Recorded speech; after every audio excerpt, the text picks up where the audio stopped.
Namun sebelum Ibu menjelaskan mengenai kalimat perintah dan kalimat larangan, pada pertemuan sebelumnya kita sudah mempelajari mengenai pendapat fakta dan juga pendapat opini. Ada yang masih ingat apa itu pendapat fakta dan apa itu pendapat opini?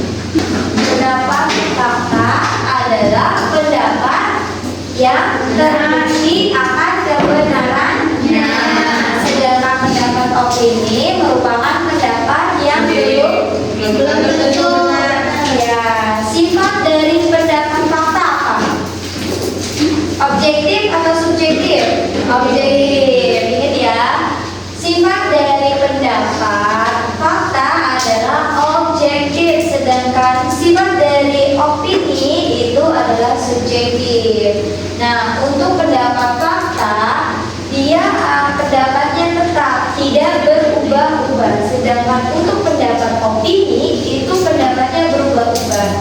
Pendapat fakta itu ada yang namanya foto, video, tanggal, hari, jam, dan bukti-bukti lainnya. Sedangkan untuk pendapat opini, dia merupakan pendapat diri kita sendiri. Tidak ada bukti yang mempengaruhi pendapat tersebut, makanya sifatnya berubah-ubah.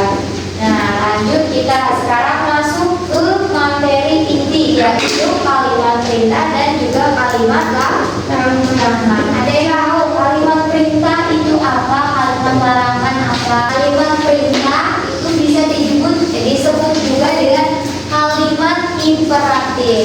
Pada bab kedua mengenai iklan, kalian sudah mempelajari kan yang namanya kalimat imperatif dan juga persuasif. Nah, kalimat perintah ini dia termasuk ke dalam kalimat imperatif yang dimana artinya terdapat kandungan makna dimana meminta seseorang untuk melakukan sesuatu.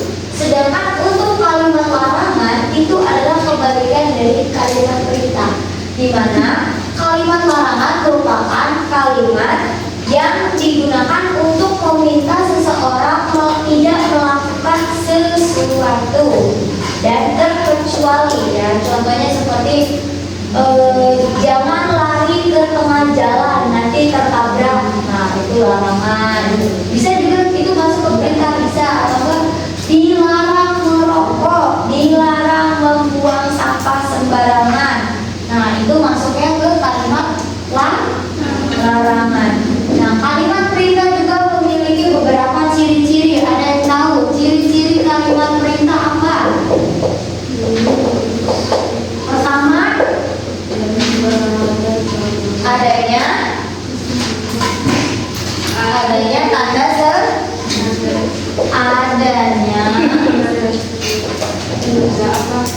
tanda seru pada akhir kalimat.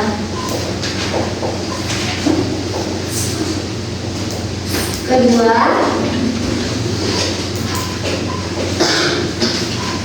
intonasi yang digunakannya tinggi, intonasi meninggi. Yang ketiga, adanya pola invers, adanya pola invers. Nah, pola invers itu merupakan suatu kalimat yang dimana kalimat kata pertamanya adalah predikat, bukan subjek. Nah, kalau pertamanya subjek itu masuknya ke pola possessive. Kalau inverse itu kata awalnya adalah predikat dan subjeknya di kata kedua. Ingat bedanya ya. Terus yang keempat, apa ciri-cirinya? Yo, ada di buku. Yang keempat, umumnya menggunakan partikel atau kata menggunakan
Sudah paham mengenai kalimat perintah dan juga kalimat larangan?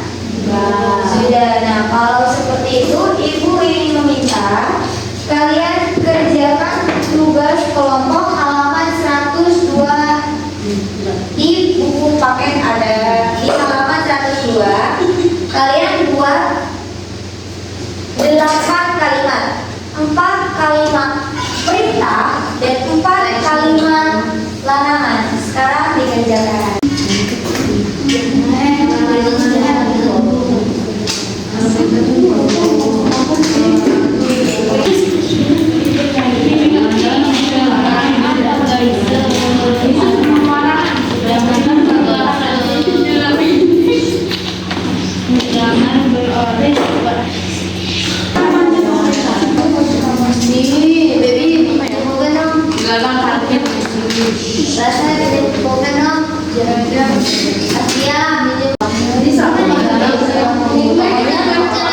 Informasinya, kalau misalnya tidak menggunakan diberikan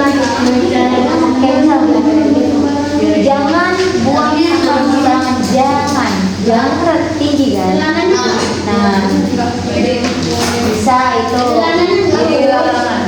ya bisa juga, tapi dari maksud kalimat ini jangan buang sampah sembarangan. Nah, itu maksudnya ke kalimat larangan, karena meminta seseorang untuk tidak melakukan sesuatu itu, yaitu tidak boleh melakukan membuang sampah sembarangan. Atau bisa juga menggunakan kalimat tanda seru. Nah, seperti ini: pilihlah kegiatan olahraga yang aman dan nyaman. Nah, ini perintah. Itu kan ciri-ciri dari kalimat perintah itu memiliki atau adanya tanda seru di akhir kalimat. Bisa atau adanya pola import, misalnya angkat tangan dekatkan dengan telinga, atau misal jangan berolahraga setelah makanan, jangan berolahraga, dia predikat. Setelah itu predik, subjek, setelah makan subjek, kenyang itu keterangan gitu, misalnya seperti itu ya. Nah, sekarang dibuat 4 kalimat perintah, 4 kalimat larangan.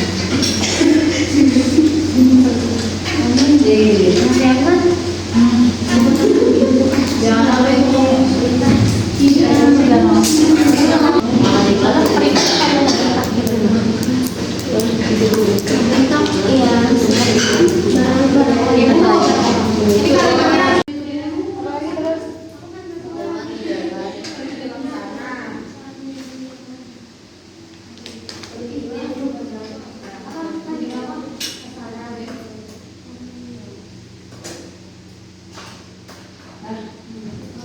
kelompoknya sudah dikumpulkan? Sudah.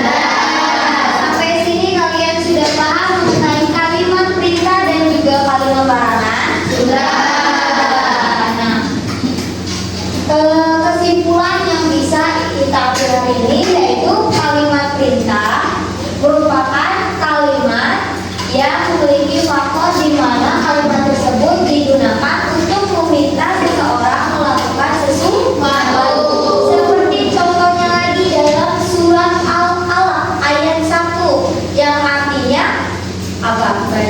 Bacalah pintar. Surat Al-Alaq ayat 1 itu artinya bacalah, yang dimana ayat-ayat tersebut meminta untuk membaca Al-Quran. Nah, itu adalah kalimat perintah. Seperti umumnya menggunakan partikel hal dan kan.